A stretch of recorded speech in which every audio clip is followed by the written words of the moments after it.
दोस्तों नमस्कार। कई ओपिनियन पोल्स और मीडिया रिपोर्ट्स में आपने देखा होगा कि इस बार बीजेपी गुजरात की सत्ता में आने के आसार कम दिखाए गए हैं।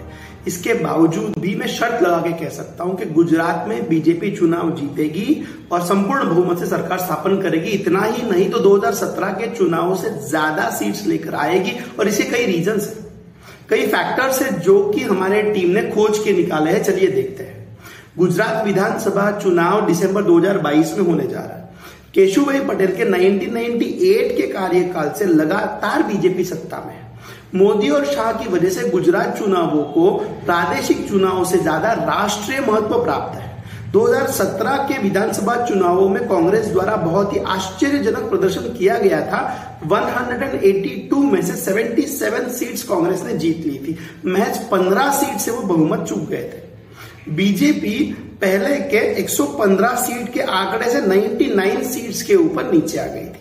सूरत के महानगर पालिका चुनावों में अरविंद केजरीवाल के आम आदमी पार्टी का अच्छा प्रदर्शन बीजेपी के लिए चिंता की बात हो सकती है, क्योंकि सूरत जिले में 17 असेंबली सीट्स आती है और इसीलिए सूरत नगर निगम में आम आदमी पार्टी के बढ़ते प्रभाव को इग्नोर नहीं किया जा सकता। दोस्तों 24 साल की एंटी इनकम्बेंसी होने के बावजूद भी, इतने सारे फैक्टर्स अगेंस्ट होने के बावजूद भी कैसे जीतेगी बीजेपी चुनाव गुजरात के अंदर, ये हम आपको बताएंगे इस वीडियो के अंदर। अंत तक बने रहिएगा हमारे साथ। और हाँ, ये वीडियो सीरीज हमने चालू की है स्पेसिफिकली गुजरात चुनाव के ऊपर, तो अगले सारे वीडियोस पाने के लिए याद से चैनल को सब्सक्राइब करना भूलिएगा नहीं। आइए देखते हैं ये ऐसे 5 फैक्टर्स कौन से हैं जो बीजेपी को गुजरात में चुनाव जिताएंगे। स्टेटमेंट दिया गया था जगदीश ठाकुर जी की तरफ से, जो गुजरात कांग्रेस के प्रमुख हैं। सुनिएगा इस स्टेटमेंट को। क्या हिंदुस्तानी तिजोरी पर सौથી पहलो अधिकार मायनो नहीं।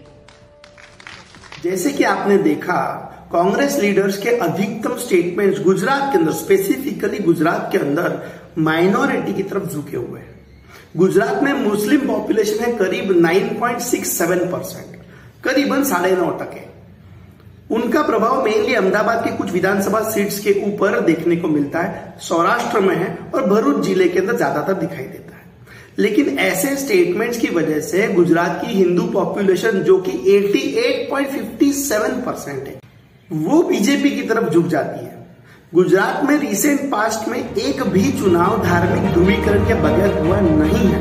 इस बार का चुनाव भी कोई अलग नहीं है।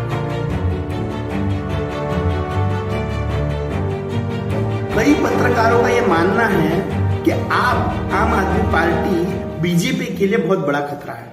लेकिन अगर अरविंद केजरीवाल के रीसेंट मूव्स को अगर देखें तो ये दिखेगा कि हर राज्य में वो कांग्रेस का वोट शेयर अपने पास लेने की कोशिश करते हैं।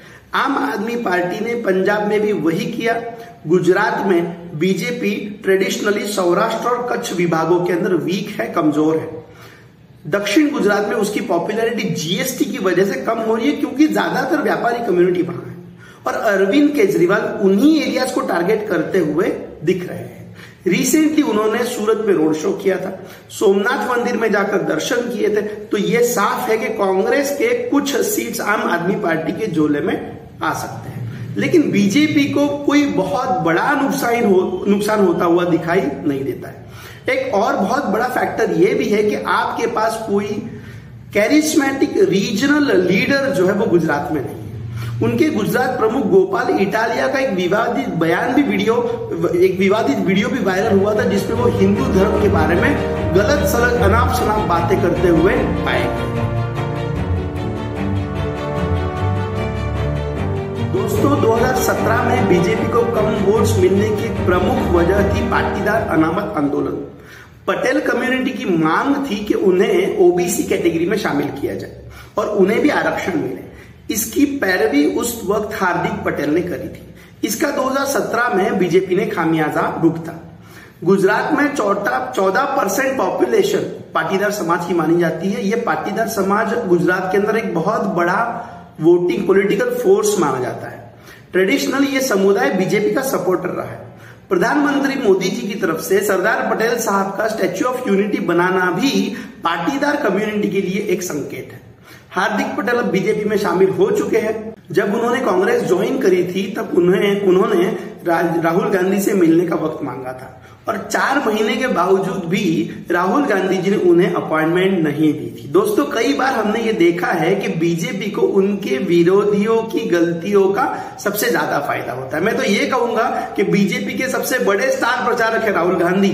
खैर, कांग्रेस में हुए अपमान से हार्दिक पटेल जरूर आहत है और अगर उन्हें बीजेपी में आकर अपनी जगह बनानी है तो उन्हें अपना करिश्मा बीजेपी में दिखाना होगा। इस बार पटेल समाज बीजेपी के साथ मजबूती से खड़ा हुआ दिखाई दे सकता है। मैं 5 ऐसे प्रोजेक्ट्स के नाम लेना चाहता हूं जो सिर्फ गुजरात में है और कहीं नहीं। दुनिया की सबसे बड़ी प्रतिमा स्टैच्यू ऑफ यूनिटी, दुनिया का सबसे बड़ा cricket stadium Narendra Modi stadium Motera, Bharat का सबसे पहला international financial services centre gift city, Bharat का सबसे पहला अंतरराष्ट्रीय बुलियन एक्सचेंज IIBX, भारत का सबसे बड़ा मैन मेड पोर्ट मुंद्रा। इसके अलावा कई ऐसे डेवलपमेंट्स इंडिकेटर है जो ये दर्शाते हैं कि गुजरात में कंसिस्टेंटली विकास हो रहा है। इस विकास का और विकास के परसेप्शन का बड़ा फायदा बीजेपी को अब तक होते आया है और होते रहेगा।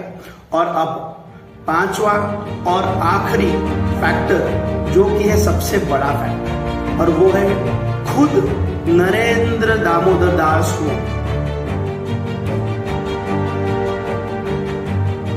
2017 में अगर आपको याद होगा तो कांग्रेस की तरफ से यह कहा गया था कि उन्होंने कांग्रेस की जीत सुनिश्चित मान ली थी, लेकिन चुनाव प्रचार के अंतिम चरण में प्रचार की कमान खुद प्रधानमंत्री नरेंद्र मोदी जी ने संभाली। तूफानी गति से उन्होंने गुजरात में कई सभाएं ली और बीजेपी की सरकार को आना सुनिश्चित हो गया। नरेंद्र मोदी गुजरात के लिए एक ऐसा फेस है जो किसी भी सिचुएशन में वोटर्स का मन बदलने का मादा रखते हैं। मोदी जी की फेस वैल्यू पर बिना दूसरा कुछ भी देखे वोट करने वाले लाखों लोग हैं। मशहूर चुनावी विश्लेषक प्रशांत किशोर ने बंगाल इलेक्शन के वक्त कहा था, अगर आपको याद होगा तो, कि इस वक्त देश में मोदी को फॉलो करने वाला, मोदी जी को फॉलो करने वाला एक संप्रदाय तैयार हो चुका है और ऑलमोस्ट सभी धर्म के, जाति के लोग उस संप्रदाय का हिस्सा बन चुके हैं। इवन कई विरोधक भी मोदी जी की खानगी में प्रशंसा करते हैं। इस फैक्टर का तोड़, ये चेहरे का तोड़ आज तक किसी भी दूसरे पॉलिटिकल पार्टी के पास दिखाई देता नहीं है। दोस्तों, 10 वीडियो की ये एनालिसिस सीरीज हम आपके लिए लेकर आ रहे हैं जो कि गुजरात विधानसभा 2022 के चुनावों का निष्पक्ष विश्लेषण आप तक पहुंचाएगी। और कई सारे फैक्टर्स हैं, डिस्ट्रिक्ट वाइज एनालिसिस है, डेमोग्राफिकल एनालिसिस है। इन सब को देखने के लिए राजतंत्र चैनल को जरूर सब्सक्राइब करिएगा, इस वीडियो को जरूर लाइक कीजिएगा। धन्यवाद।